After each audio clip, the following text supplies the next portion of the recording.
how the sugar industry has evolved in last 11 years. What was the situation before 11 years of the sugar industry? A decade ago, we were hardly exporting 2 or 3 million tons of sugar a year in a season. If we fast forward to 21-22 season of the sugar, we exported more than 12 million metric ton of sugar in 2 years, making India the second largest exporter of sugar after the Brazil. So according to you, which are the some key challenges that one exporter has to keep in the mind? Do the proper vetting of the documents, export documents, because a normal or a nominal mistake in the documents would delay the payments for months or weeks. Which are the areas, the modern infrastructures and the things you see that has completely changed in India? I think India has witnessed the reform which it could not have been done in last 100 years. Sir, you are a chartered accountant as well. What is the role of finance and the calculative risk when you are starting or even thinking of entering into the export business? I always ask one question to the prospective exporters कि अगर आपका कोई बहुत बड़ा customer है, अगर वो अपना पेमेंट 90 डेज तक डिले कर देगा, can your business survive, would you be able to breathe? फिर उसका जो आंसर आएगा उसके बेसिस पे हमको डिसाइड करना है कि what is the relevance and importance of financial planning in exports market as well. अगर हम गुजरात की बात करें, ये गिफ्ट सिटी के आने के बाद आपको क्या लगता है कि क्या हो सकता है फ्यूचर में? It has so much to explore and learn from the gift city initiative of the government.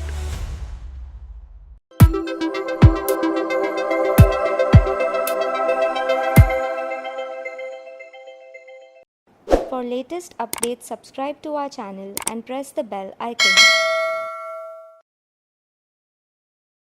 Namaste. Welcome you all to JBS Academy.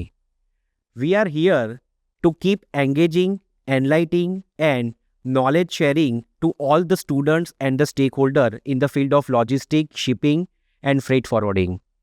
We always want our stakeholder to get updated with the industry insights, and by thinking so and aiming with this, we are moving ahead with a lot of podcast, welcoming the guest on our show and keep preparing the various educating and informative reels and keep posting on our platforms.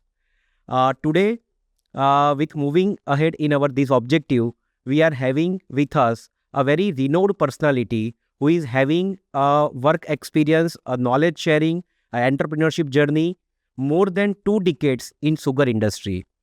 We are so privileged to welcome Mr. Naresh Kella today on our podcast, who have the enterprise named Dhanraj Sugars Private Limited. Welcome to the show. Hello, Deepai. Sir, begin with the first question. We would like to know how the sugar industry has evolved in last 11 years. What was the situation before 11 years of the sugar industry? And today, what the privilege we do have in the sugar industry, sir? Can you please share some insight on this? Sure, Deepai. In last 1 decade, if we evaluate the journey of the sugar sector, it has been phenomenal. Before a decade, sugar industry was struggling with a lot of issues. We were not a regular exporter as a country. We were only exporting when the production was surplus. And there were also different policy uncertainties, global uncertainties in terms of price fluctuations, surplus productions. So Indian industries was not a regular exporter of sugar. But if we see a major drastic change in last 10 years, the government has handhold the industry in a significant way in terms of policy making, in terms of promoting the infrastructure and promoting the products like ethanol by way of ethanol blending policy, which has given a significant boost to the sugar sector. So, sir, in this today, what is the stand of India? Where India stands in the number of the sugar production and the sugar export, and which are the major countries which consumes our sugar the most? A decade ago, we were hardly exporting 2 or 3 million tons of sugar a year in a season. But if we fast forward to 21-22 season of the sugar, we exported more than 12 million metric ton of sugar in 2 years, making India the second largest exporter of sugar after the Brazil. This has not happened overnight. There has been a significant policy corrections, government support in terms of export subsidies for consequent years that made Indian sugar viable in the global market. Technically, we were suffering from the challenges like price competitiveness.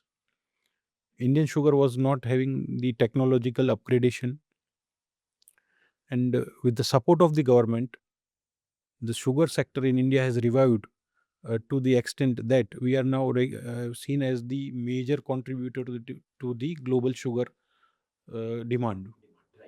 Sir, if we talk about the challenges in the international business and export, so according to you, which are the some key challenges that one exporter has to keep in the mind, and the recent challenges which you see that one need to overcome? So, which are the some challenges at present you see in the global market? The global economy, when we talk about as an exporter, we have lot many opportunities because the global market opens up for us, but it brings along with it the global risks as well.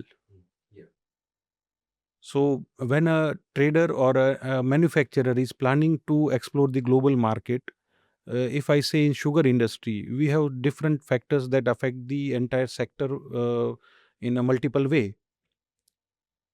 Like if I tell you, in last 1 year, the international sugar prices have fluctuated by around 40 to 45% in a 1 year.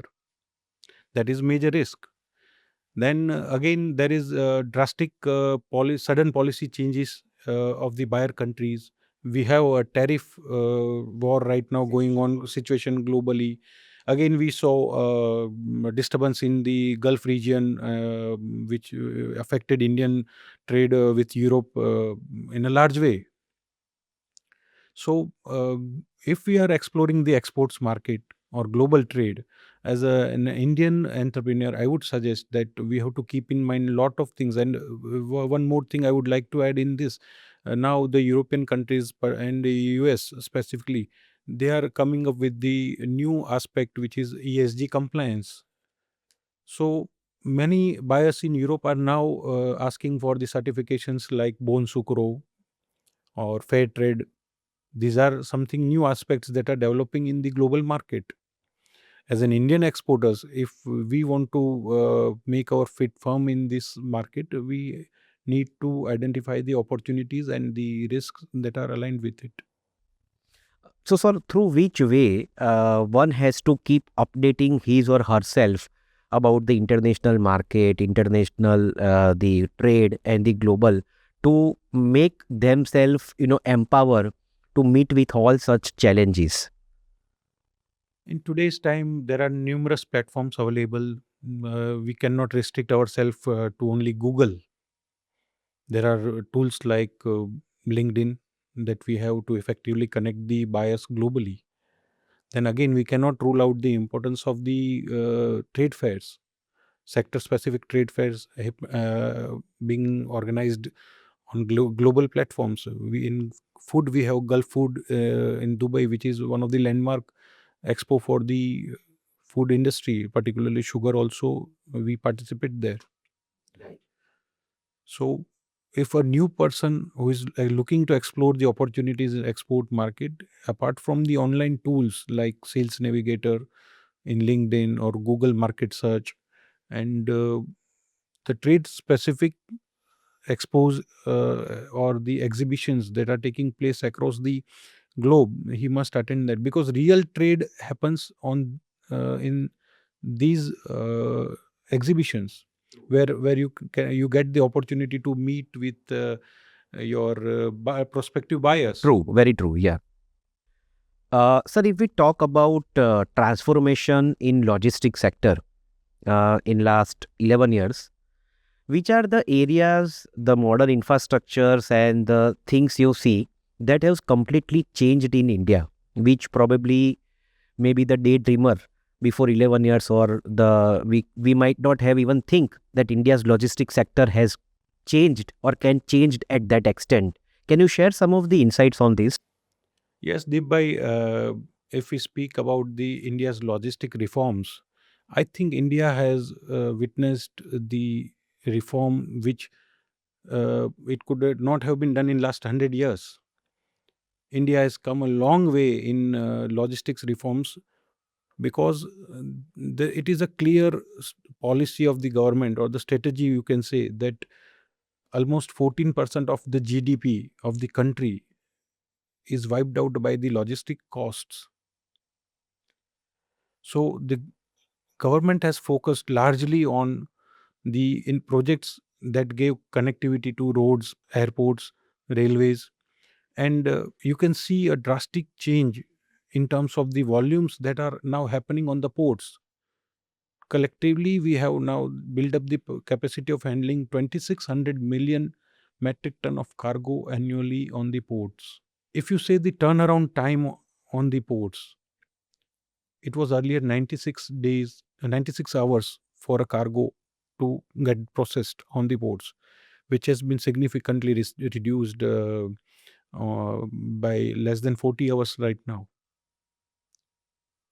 The government has planned to reduce the freight cost, or the in domestic transport cost, which is almost 14% of the GDP, to bring it to as low as 8%, which is a global parameter. Only if we can bring these costs to 8%, then Indian manufacturers can compete in the global market. Because this is very big hurdle. So government has come up with the ICDs. More than 40 new ICDs have been built up in last 12 or 11 years, you can say. And there are Sagarmala project, which is connecting the coastal region. If we say sugar industry, then sugar industry has been promoted a lot by way of port infrastructure, because all the cargoes are exported in bulk. A vessel turnaround time has been reduced to less than a day, which is helping in significantly in saving the logistics costs. So I believe this is something unimaginable for the country like India, to have developed such roads and rail networks, ports networks, domestic airports. So we have come a long way, and I see this is not the beginning. This is the foundation on which the entire idea or the vision of Viksit Bharat would be built.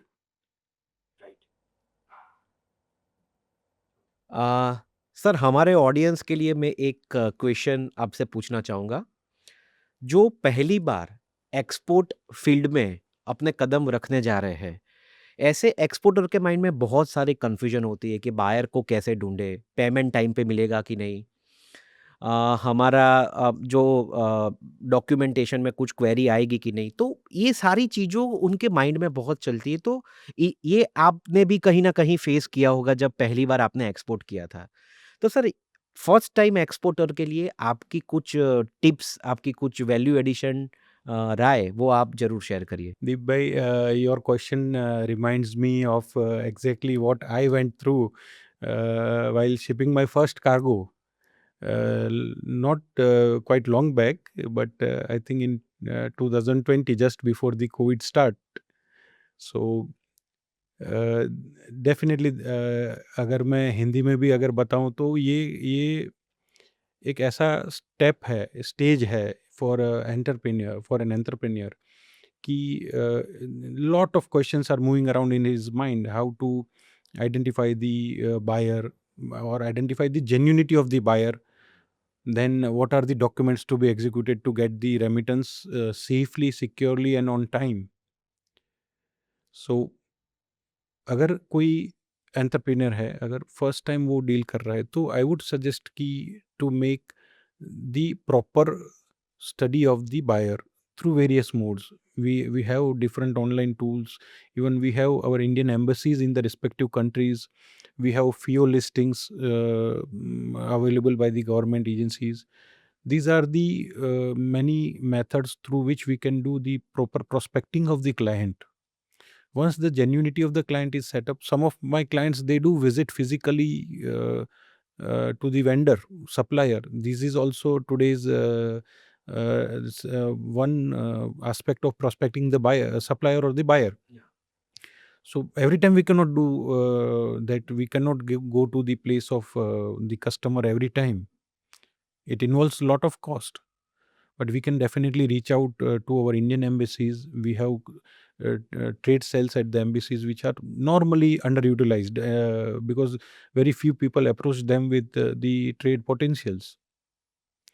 So once the genuinity of the buyers or the customer is in place, I would suggest the new entrant in the trade to have a proper payment terms negotiated, and ideally it should be through irrevocable LCs to yeah, a letter of credit to start with. And again, there are institutions like Export Credit Guarantee Corporation, ECGC. They insure our cargoes at a nominal premium. So even if there is any risk post shipment, if there is any default on the part of the buyer, then our entrepreneur is not at the risk. So if we are starting the trade in a global market, मैं चाहूँगा कि जो buyer है उसको इतनी चीज़ों को he must take care first of all to identify the genuinity of the buyer, then ensure that trade terms are negotiated well. Do the proper vetting of the documents, export documents, because a normal or a nominal mistake in the documents would delay the payments for months or weeks. So ensure that the documents are executed properly. Get it vetted by a chartered accountant or any finance professional or your bankers, ideally. And ensure the shipments. There are many agencies who are covering the insurance, end-to-end insurance for your shipments. So a proper insurance cover would ensure that you don't spend restless nights. Right. Thank you so much, sir, for sharing your insights on this question to our audience. Sir, recent happening, if we talk about, that is a free trade agreement between India and UK. How you see this will impact on our major sectors like textile, auto components, and the other sectors? How you see the importance of such free trade agreements between two of the countries? See, India has been negotiating this free trade agreement, the BUY, for almost many years. And we had many rounds of meeting with between both the countries for negotiating this free trade agreement. If we talk about the importance of this agreement, I would like to convey that this is not just historic, but this has opened the doors for Indian SMEs or entrepreneurs in a very big way. 99% of the Indian products would now be exported to UK without any restrictions. So almost if you in terms of value, if we define, it would be more than 20 billion of the trade for India. 20 billion US dollars trade for India that is opened up. And this is going to boost our textile or auto components, pharma and chemicals industry in a large way. Because earlier we were not having an edge, just like our neighboring countries were having in textile segment. For exporting to Europe, we were levied with the duties. But now will be getting the level playing field. Indian products जो हैं, जो अभी तक Europe में export होती थी, उसके ऊपर ड्यूटी लगता था. बट बांग्लादेश से अगर कुछ एक्सपोर्ट होता था तो बांग्लादेश को ड्यूटी पे नहीं करना पड़ रहा था. नाउ जो लेबर इंटेंसिव इंडस्ट्री है लाइक टेक्सटाइल, उसमें 10% is a very significant cost. So after this free trade agreement, we'll be having level playing field along with Bangladesh and other countries which are exporting to UK. If we talk about auto components, again, we have a very, very huge market to explore in UK. Indian manufacturers, particularly auto components and EV components. They have a tremendous potential to explore in European market, particularly UK. Pharma, again, a very huge boost in this current instability of tariff war with the US. I think we have opened up a new segment, entirely a new geography for Indian manufacturers by this trade agreement. Right. Sir recently Rajkot में air cargo terminal जो establish हुआ, सो उसके ऊपर से मेरा एक question है कि आपको इसकी अहमियत क्या लगती है कि टियर 2 टियर 3 सिटीज में एयर कार्गो टर्मिनल्स होने चाहिए? क्योंकि इसके पहले राजकोट से कुछ भी अगर हमको एग्जीक्यूट करना था, तो पहले अहमदाबाद 220 किलोमीटर्स आना पड़ता था और अहमदाबाद से सारे कस्टम क्लियरेंस करने के बाद एयर कार्गो लॉजिस्टिक्स होती थी। तो अगर हम अदर सिटीज़ की बात करें, स्मॉल टाउन्स की बात करें, तो आपको क्या लगता है कि इसकी ज़रूरियत क्या है और इसमें स्कोप क्या है? दीप भाई, इंडिया का जो एग्रो प्रोड्यूस है, जो पेरिशेबल है, जिसका सेल्फ लाइफ बहुत कम है, if we want those products to be sold on global platform, I think time is the key component. If we can save time, we can save the shelf life.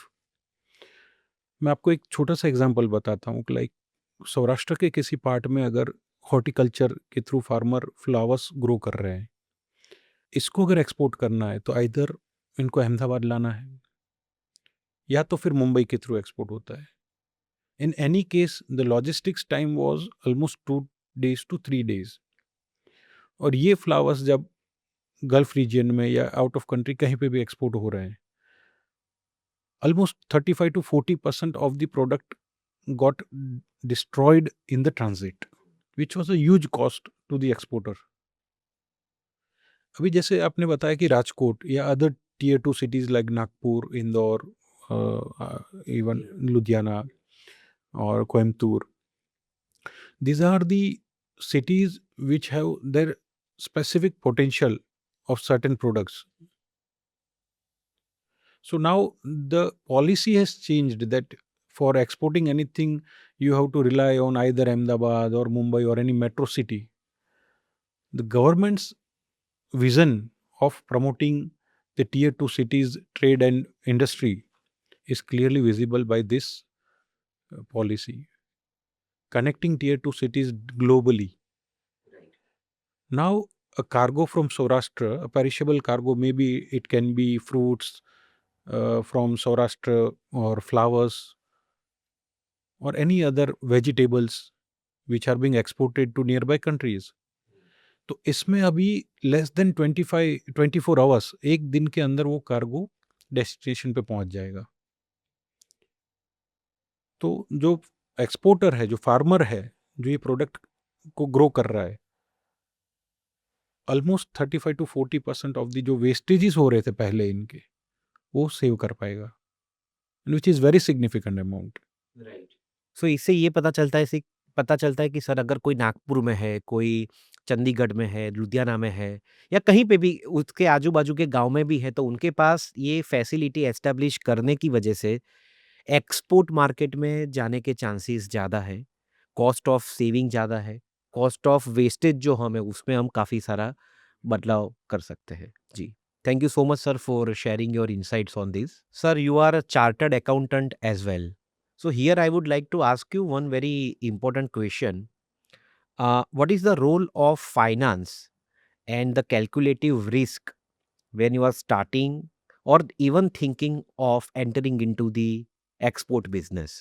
दी भाई, finance का planning और associated risk, I always ask one question to the prospective exporters कि अगर आपका कोई बहुत बड़ा customer है, अगर वो अपना पेमेंट 90 days तक डिले कर देगा, can your business survive? Would you be able to breathe? फिर उसका जो आंसर आएगा, उसके बेसिस पे हमको डिसाइड करना है कि what is the relevance and importance of financial planning in exports market as well. It is not something कि हम बाद में सोचेंगे, करेंगे प्लानिंग, एक बार ट्रेड शुरू कर देते हैं, बिजनेस शुरू करेंगे. It should go hand in hand with the business का। जैसे हम प्लानिंग कर रहे हैं वैसे ही financial planning should be done well in advance. It you can not ignore the risk associated with it, because मैंने आपको बताया कि अगर मेरा कोई कस्टमर अपना पेमेंट डिले कर दे रहा है तो it would badly hamper my operations. So nowadays there are many institutions who are offering the specific exports related finance. Packing credit is available, and banks are also promoting the exporters by of offering the relatively very competitive rates of interest for different export products. तो ये planning कोई भी entrepreneur है, कोई भी businessman है जो सोचता है कि हमें एक्सपोर्ट मार्केट में वेंचर करना है, तो he needs to have a very good understanding of the financial management and the risk associated with the entire planning of finance. Sir, जब फाइनेंस की बात हो रही है तब एक बहुत इम्पोर्टेंट चीज़ आती है हमारे सामने, जो शायद ये पहले हमने नहीं सोचा था, बट अभी हम इसके लिए प्राउड फील करें, वो है GIFT City. How you see the GIFT City has changed the role to see the Gujarat? अगर हम गुजरात की बात करें, ये गिफ्ट सिटी के आने के बाद आपको क्या लगता है कि क्या हो सकता है फ्यूचर में? फॉरेन प्लेयर्स या ग्लोबल इन्वेस्टमेंट या foreign investment, how India can have the role, play the pivotal role? Deep by first time in my experience of public life and business, I am seeing that government is moving ahead than the Indian businessmen, trade and industrialists. Something which government is planning well ahead, I can say in terms of decades ahead. And I see that not many entrepreneurs or industrialists or business community are very well aware about what government is planning. And if you say about gift city, अगर gift city की हम बात करते हैं तो gift city का जो idea था that was floated by the then chief minister Sri Narendra Modi ji while he was CM of Gujarat. उन्होंने जब फ्लोट किया था तो काफ़ी सारे लोगों को लगता था कि क्या है, व्हाट इज़ गिफ्ट सिटी, क्यों प्लानिंग कर रहे हैं, what is the purpose. Nobody was like apart from the very closed circle of the government, trade industry को इतना उसका सीरियसनेस पता नहीं था कि ये क्या आगे जाके कैसे डेवलप हो रहा है। But when we now see actually the actual functioning of the GIFT City, we are trying to create a model like Singapore और हांगकॉन्ग और यूएई, जहाँ पे फाइनेंशियल सर्विसेज के लिए एक एसईजेड हो, डेडिकेटेड dedicated या SEZ, which is offering level playing field to Indian and overseas financial players to work in India, just like they are working in Singapore or Dubai or say Hong Kong or any other financial hubs of the globe. तो जब government ये काम कर रही है तो मैं मानता हूँ कि इंडियन इंडस्ट्री, इंडियन बिजनेसमैन और entrepreneur rather I would say broadly, it has so much to explore and learn from the gift city initiative of the government. Nareshbhai, આપણે 2030ની વાત કરીએ. આવનારા 5 વર્ષોમાં કયા નવા ટ્રેન્ડ જે એક્સપોર્ટરે જોવા જોઈએ કે આ ટ્રેન્ડ થવા જઈ રહ્યું છે અને આ રીતે બદલાવ આવશે અને એ લોકોએ એ પ્રમાણે તૈયાર રહેવું જોઈએ?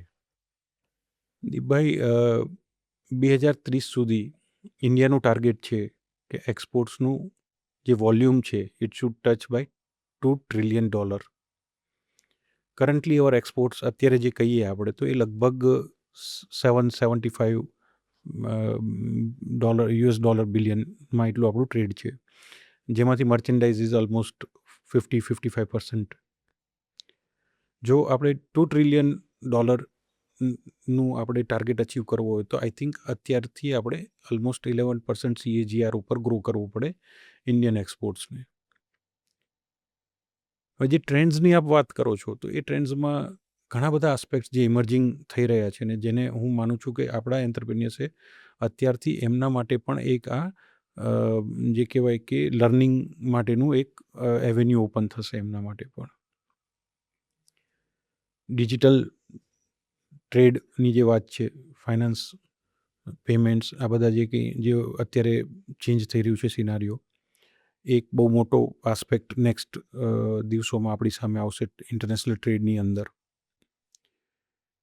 મેં અગાઉ વાત કરી રીતે ESG અને સસ્ટેનેબિલિટીની જે વાત છે, આજે યુરોપ છે, US છે, જાપાન છે, ઓસ્ટ્રેલિયા છે, આ બધા કન્ટ્રીઝ સસ્ટેનેબિલિટી ઉપર ખૂબ ભાર રાખી રહ્યા છે. તમે જે પ્રોડક્ટ બનાવીને વેચી રહ્યા છો એની કાર્બન ફૂટપ્રિન્ટ્સ કેટલી છે, એનું સોશિયલ ઇમ્પેક્ટ કેટલું છે, એન્વાયરમેન્ટ ઉપર એનું ઇમ્પેક્ટ કેટલું છે, એનું અસેસમેન્ટ એ લોકો માંગી રહ્યા છે.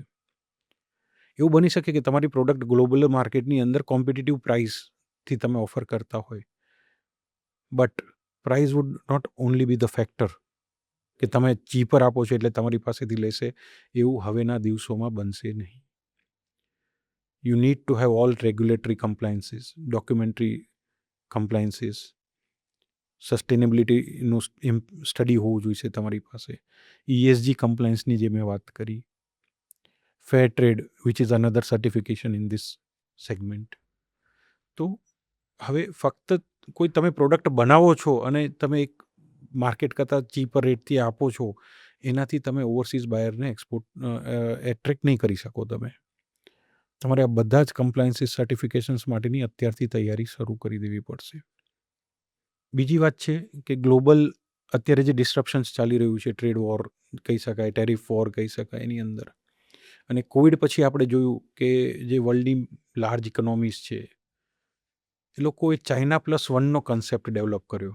China+1 એ શું હતું? Major European countries, US itself, આ બધા એનું જે મેન્યુફેક્ચરિંગ રિક્વાયરમેન્ટ છે એના માટે majorly they were dependent on China only.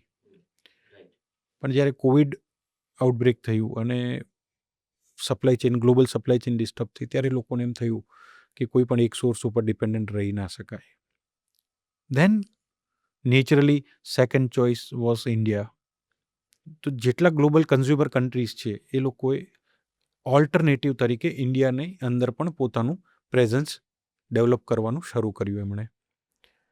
તો આ એક આપણા માટે ખૂબ મોટી ઓપોર્ચ્યુનિટી છે ઇન્ડિયન એન્ટરપ્રેન્યોર્સ માટે, કે we are Bing looked as the potential competitor with China in terms of meeting the global demand. Third point છે એ વેલ્યુ એડિશન.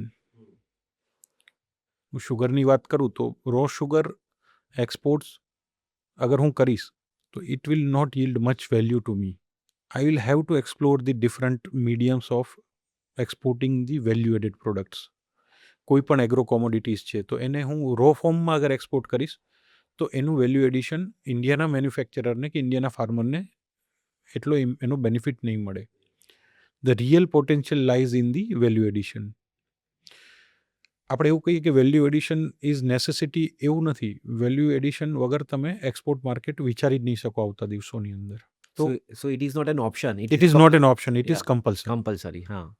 તો value addition is the major, I would say કે એ હવે પછીનું Indian આંતરપ્રિન્યોરનું target હોવું જોઈએ.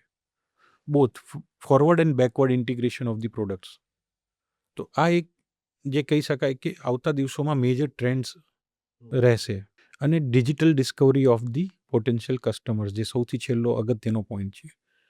આપણે વાત કરીએ તો લગભગ 20-30 વર્ષ પહેલાં કે કસ્ટમર શોધવું હોય ઓવરસીઝ માર્કેટમાં તો બહુ ડિફિકલ્ટ કામ હતું. You don't know who is the real બાયર.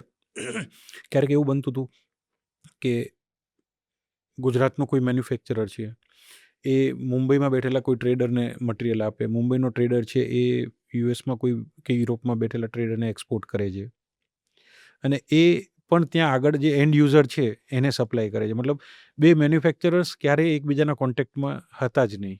આજથી લગભગ 20 વર્ષ કે 15 વર્ષ પહેલાંનો સિનારીઓ આપણે વિચારીએ તો it was very difficult for to end buyer and user and consumer manufacturer એ બંનેને કનેક્ટ થવું it was next to impossible. But now the world has opened up.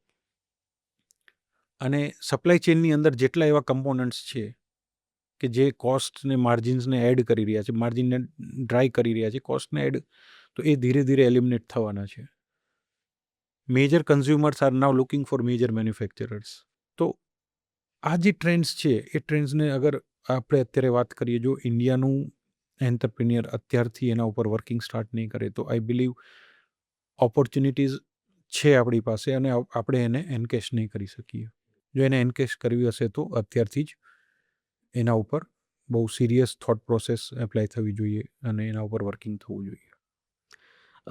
Sir આપે જે પહેલાં વાત કરી કે પીએમ ગતિશક્તિ અને સાગરમાલા પ્રોજેક્ટ્સની જે વાત જી. કરી, તો એ પ્રોજેક્ટમાં અત્યારના કયા હમણાં રિસન્ટલી કોઈ નવા પોર્ટ્સ એસ્ટાબ્લિશ થયા હોય, નવા ઇન્ફ્રાસ્ટ્રક્ચર ડેવલપમેન્ટ ઉપર કામ થયેલું હોય, કાં તો કોઈ નવી રિસન્ટલી જેમ કે નોઈડામાં ઇન્ટરનેશનલ એરપોર્ટ એસ્ટાબ્લિશ થયું, ઝેવર. રાજકોટમાં હમણાં આપણે વાત કરી. તો આ જે પોલિસી જે છે, જે ઇનિશિયેટિવ્સ છે, એના મુખ્યત્વે ફાયદો જો આપણે કહી શકાય તો કયા કયા લેવલ પર થયેલો છે? રિસન્ટલી કઈ જગ્યાએ થયેલો છે? આપણે ઇકોનોમીના આસ્પેક્ટથી વાત કરીએ તો જીડીપીને ડેફિનેટલી પ્રમોટ કરવાની વાત છે. ડોમેસ્ટિક લોજિસ્ટિક્સ જે કોસ્ટ છે ને એ એવી કોમ્પોનન્ટ છે કે જેનું તમને કોઈ વેલ્યુ એડિશન નથી મળતું. That is a cost gone down the drain. મતલબ એ કોસ્ટ તમે ઇન્કર કર્યું છે, your buyer is not concerned with that domestic logistic cost. You cannot see that since my domestic logistic cost is on higher side, I am charging you the higher rate. That is something your internal matter. And the government is very well aware of this, that this is the big hindrance for Indian exporters. તો આપ જોઈ શકો છો કે જે 2014ની પહેલાં કદાચ 75 operational airports હતા આપણી પાસે, અત્યારે it has rich two almost લગભગ આપણે એવું કહી શકીએ કે 150 airports. Even the tear 2 cities now they are getting connected. તે જે તમે ઝેવર એરપોર્ટની જે વાત કરી નોઈડાની અંદર, which is Asia's I think second largest airport that is being built up and very soon it would be functional. એવી જ રીતે ICDsની વાત કરી, more than 40 plus ICDs have been built up so that a manufacturer gets multiple touch points, multiple options for logistics to easily move his shipments with minimum cost. Roads and ports are connected, railways and ports are connected. Sagarmala project again આપણે જે વાત કરીએ એની અંદર તો આ બધું જ emphasise એના માટે છે કે we have to cut our domestic logistics cost in a drastic way to make Indian manufacturers competitive in global market. Once we are competitive in global market, then there is no looking back for Indian manufacturers. Sir, thank you so much for joining with us at JBS Academy platform to share your remarkable, rich and notable experience in the export and international market. And I am very sure this will empower and educate our audience in a much better way. I would like to appeal all our followers to stay tuned with us for more such insightful podcast and the discussion we will specially organize for you. We keep meeting the exporters and the industry professional who share their own journey and their insights and their experiences. So it will give you the lot of value addition and you have a helicopter view to see any situation. Thank you so much. Namaskar. For detailed learning of all logistics subjects, visit www.logiveda.com.